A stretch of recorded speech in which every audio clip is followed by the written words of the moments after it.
Hey everybody, it's Josh Sternberg from Sternberg Law Group coming at you from sunny Southern California. I hope all my homeowners are doing well. In this video, we're going to be talking about second lien foreclosures. So what does that mean?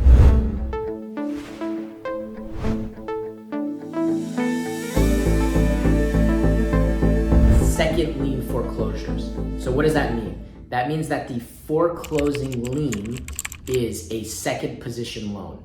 Not your first mortgage, but your second position or your second mortgage. If you want a little bit of a background before watching this video, go to a video we posted prior to this called Understanding First Lien Foreclosures. In Understanding First Lien Foreclosures, I give you a little bit of a background on understanding liens and lien positions. But in this video, I'm gonna kind of hit the ground running and just jump into what happens when a second lien forecloses. A second lien foreclosure is more complicated than a first lien foreclosure. A first lien foreclosure is just first mortgage forecloses, everybody down the line gets paid. If there's not enough money for you, it gets wiped off the property, and the person who wins the foreclosure owns the property with no additional liens on it. But in a second lien foreclosure, let's first paint the picture. I'm gonna use the similar liens from Understanding First Lien Foreclosure. So again, try to take the time to go watch that video so you have a better understanding of this video. In this foreclosure scenario, you have a first mortgage, $500,000. You have a second mortgage, $100,000. You have a third lien position from a tax lien, and then you have a fourth position from a judgment lien. You know, you get sued, a credit card, something like that, and they sue you. Let me give you the values again. First, 500,000. Second, 100,000. Third, tax lien is also 100,000. Fourth, judgment lien is also 100,000. Okay, we're just trying to make things uniform so they're easy to understand. Now, you are current with your first mortgage, but you forget to pay your second mortgage. Second mortgage goes out and forecloses on you. When that second mortgage forecloses on you, the first thing we need to understand is how much the bidding, how much the opening bid, what's the price that's going to be set at the auction. Now, the second mortgage is only owed $100,000. So their opening bid is going to be $100,000. They can't put any more than that. So when people look and they say, wow, this property, which maybe is worth 600, 700, 800,000, who knows? They see that a foreclosure is happening for only $100,000. They start to salivate, right? They see dollar signs flying in the air. I'm gonna buy this property at foreclosure for 100 grand. Even if it gets bid up to 200, I'm gonna buy it for 200, and then I'm gonna own this property for $200,000. Wow. But one thing they are not understanding, right? So this is why it's very risky to be an investor who bids at foreclosure auctions, is that there is a first lien position in front of them.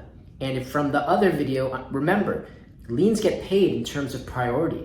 Liens get paid in terms of what happened first. So if a second mortgage forecloses at $100,000, the person who buys in second position is going to have to assume. I don't like the word assume. They're going to take it subject to. That's a better word than assume, because it's not really a loan assumption.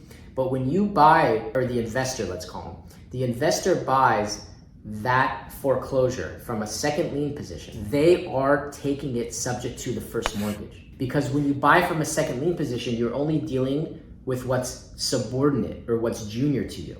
The first lien position doesn't get touched. In this scenario, let's say the house is worth $800,000. If I show up to the foreclosure auction and it's a $100,000 foreclosure bid, I say, wow, 100 grand, property's worth 800. I'll bid 200, I'll bid 300. You know what? I'm gonna bid 400,000.